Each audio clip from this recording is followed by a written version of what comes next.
30 mars 2018, vidéo du Shabbat. Je reviens sur la marche blanche organisée par le CRIF, par les représentants de la communauté juive, là. Voilà, objectivement, c'est un très gros échec, hein. C'est le premier gros échec du CRIF depuis sa création, il faut le dire. Alors, il y avait 8000 personnes, pas plus, sur les 500 000 juifs qui habitent en Île-de-France. Donc déjà, de ce point de vue-là, moi, si j'étais Francis Khalifa, le président du CRIF, je me poserais des questions. Et deuxièmement, il n'y avait quasiment pas de Français de souche, hein. Il n'y avait pas de goy à votre manifestation, ou très peu. Si, il y avait les hommes politiques, avec leur garde du corps, parce qu'ils ont un intérêt direct à se présenter à vos rassemblements et à vos dîners. Mais le petit Français de souche, manifestement, il a compris que c'était une escroquerie, votre histoire.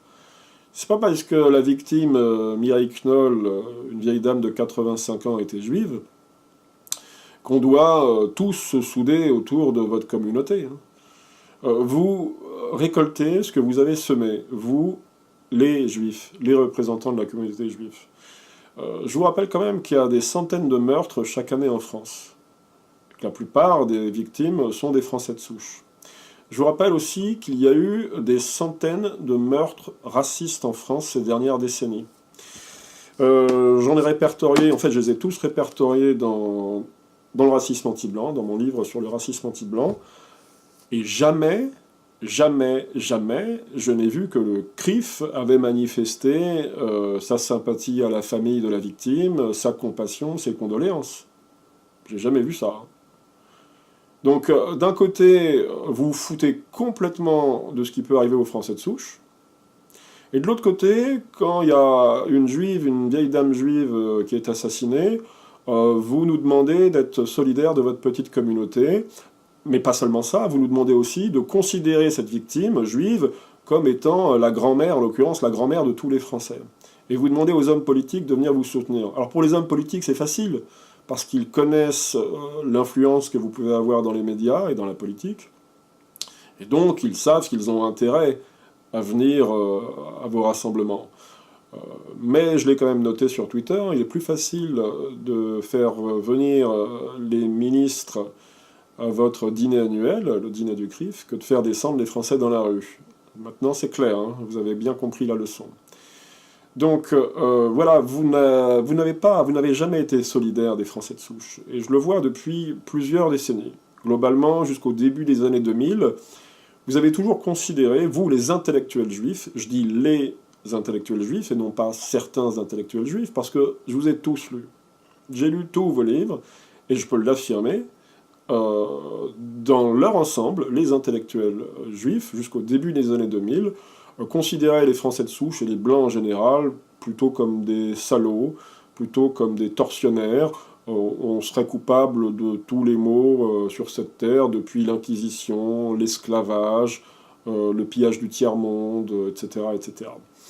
Sans parler évidemment des crimes qui auraient été commis pendant la Deuxième Guerre mondiale, alors que vous, les Juifs, vous n'avez jamais commis aucun crime, ni pendant la Deuxième Guerre mondiale, ni en URSS dans les années 20 et les années 30, ni dans le commerce des esclaves, par exemple, ni dans le trafic d'ecstasy, d'héroïne. Vous n'avez jamais commis aucun crime. Je dis certains Juifs, évidemment, je ne dis pas tous les Juifs, hein, on est d'accord. Mais par contre, vous avez considéré, vous, les intellectuels juifs, tous les Blancs comme étant potentiellement criminels.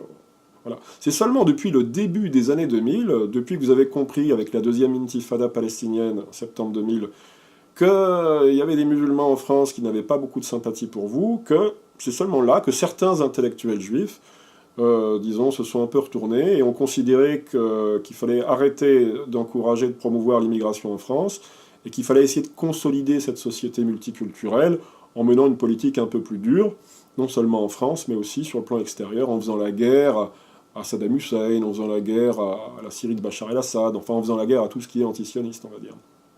Et sur le plan intérieur, maintenant on trouve des gens comme Goldnadel, Finkielkraut, Elisabeth Lévy, c'est-à-dire la branche, disons, néo-droitière de la communauté juive, voilà, qui considère qu'il faut resserrer les boulons, défendre le français de souche, défendre l'identité française traditionnelle. C'est une manière pour vous d'essayer de nous séduire et de nous mettre de votre côté, puisque aujourd'hui c'est vous qui êtes En tout cas, c'est comme ça que vous vous considérez, c'est vous qui êtes les principales victimes de l'immigration. Ce qui ne correspond à aucune réalité, entre parenthèses. Je vous le dis, je vous le répète, il y a eu des centaines de Français de souche qui ont été tués par des Noirs et des Arabes, hors attentat, je ne parle pas des attentats, ces dernières décennies, sans que jamais vous manifestiez votre solidarité. Donc, vous n'êtes pas les principales victimes, mais il est dans votre nature d'apparaître comme victime. Vous parlez aujourd'hui d'un nouvel antisémitisme, mais moi, ce nouvel antisémitisme, je le constate sous la plume, je ne sais pas, d'Elie Wiesel, par exemple, au début des années 90. Dans ses mémoires, il parle d'un nouvel antisémitisme. Dans les années 70, il y a Samuel Pisar, ou Elie Wiesel encore, ou d'autres qui nous parlent d'un nouvel antisémitisme. En 1967, c'est un nouvel antisémitisme. Avec Nasser, dans les années 50, je lis à Douglas Reed, par exemple, et j'entends parler de ce nouvel antisémitisme qui apparaît en Occident. Dans les années 40, on n'en parle pas. Dans les années 30, on n'en parle pas.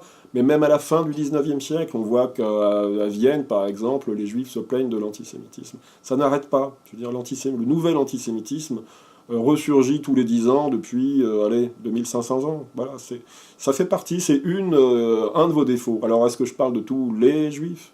Est-ce que c'est tous les Juifs qui sont comme ça? Ou certains Juifs seulement?